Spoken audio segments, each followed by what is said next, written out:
میرے پاس کوئی 3 سوال ہیں۔ پہلا سوال یہ ہے کہ ایک وہ شخص کے جس کے پاس وسائل ہیں اور وہ حج نہیں کرتا تو اس کی کیا سزا ہے؟ دیکھیے، حج وہ شخص کے جو صاحب نصاب اور صاحب استطاعت ہے،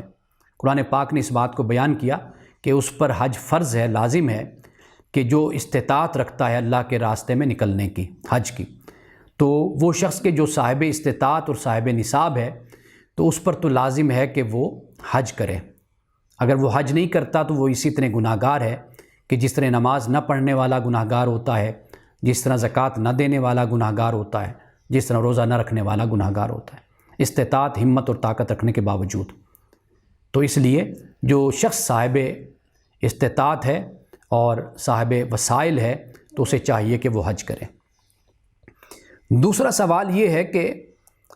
کہ نوجوانی میں یا جوانی میں انسان کا وقت گزر جاتا ہے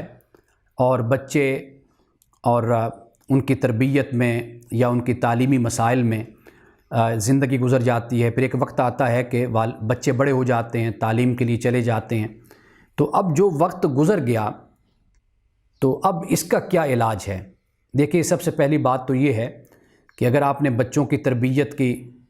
ان کی تعلیم کا انتظام کیا، ان کی اچھی تربیت آپ نے کی، تو اسے بالکل آپ یوں نہ خیال کیجئے کہ آپ کا وقت ضائع ہوا۔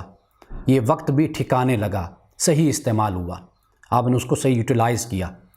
کیونکہ یہ بھی دین ہی کا حصہ ہے، اولاد کی تربیت، ان کی تعلیم۔ اولاد کے بھی حقوق ہیں، ذمہ داریاں ہیں جو آپ نے نبھانی ہیں۔ اگر آپ نے ان ذمہ داریوں کو آسان طریقے سے نبھا دیا تو آپ یہ ہرگز نہ سمجھیے کہ آپ کا وہ وقت ضائع ہو گیا، وہ وقت بھی صحیح استعمال ہو گیا۔ تو اس لیے پہلے تو اس جسے آپ کہیے کہ ایک مایوسی کہیے یا ایک حسرت کہیے، پہلے تو اس بات کو اپنے ذہن سے نکال دیجئے کہ وہ وقت آپ کا صحیح استعمال ہوا، اللہ کے ہاں وہ قبول ہوگا انشاءاللہ۔ اب معاملہ یہ ہے کہ آپ کے پاس وقت ہے، بچے جوان ہو گئے، تو اب آپ اس وقت کو یوٹیلائز کرنا چاہتے ہیں، تو اس کا بہتر طریقہ یہی ہے کہ آپ اپنے اس وقت کو علم کے لیے گزاریں، قرآن کے فہم کے لیے گزاریں، قرآن کے علم کے لیے، قرآن کی تعلیم کے لیے، اور بہترین مجلس سے میری مراد یعنی ایسی جگہ، ایسے لوگ کہ جہاں سے آپ علم حاصل کر سکیں، تزکیہ نفس ہو، اخلاق بہتر ہو، کردار بہتر ہو، مزید آپ اپنے علم میں اضافہ کرتے چلے جائیں، تو پھر ایسی مجالس کو، ایسی محافل کو اور ایسے لوگوں کو آپ ضرور جوائن کیجئے۔ دیکھیے، صرف قرآن پڑھنا یہ بھی بہت بڑی دولت ہے، لیکن اس قرآن کے ساتھ ساتھ معلم یعنی قرآن کے ساتھ ایسے لوگوں کے پاس بیٹھنا کہ جس سے انسان کا تزکیہ نفس ہو، انسان اچھی باتیں سنے، یہ بھی ضروری ہو جاتا ہے۔ اور تیسری بات یہ ہے کہ اس عمر میں کہ جب آپ کچھ نہیں ہے، دل تو یہ چاہتا ہے کہ انسان دنیا سے بالکل کٹ جائے، اور جیسے تصوف میں صوفیاء کا طریقہ ہے کہ دنیا کو تیاگ دو، بس چھوڑ دو سب کچھ، اور پھر ایک کونے میں بیٹھ جاؤ، دنیا سے بالکل بے رغبتی کو اختیار کر لو۔ دیکھیے، اس کی تعلیم تو اسلام میں بالکل نہیں ہے۔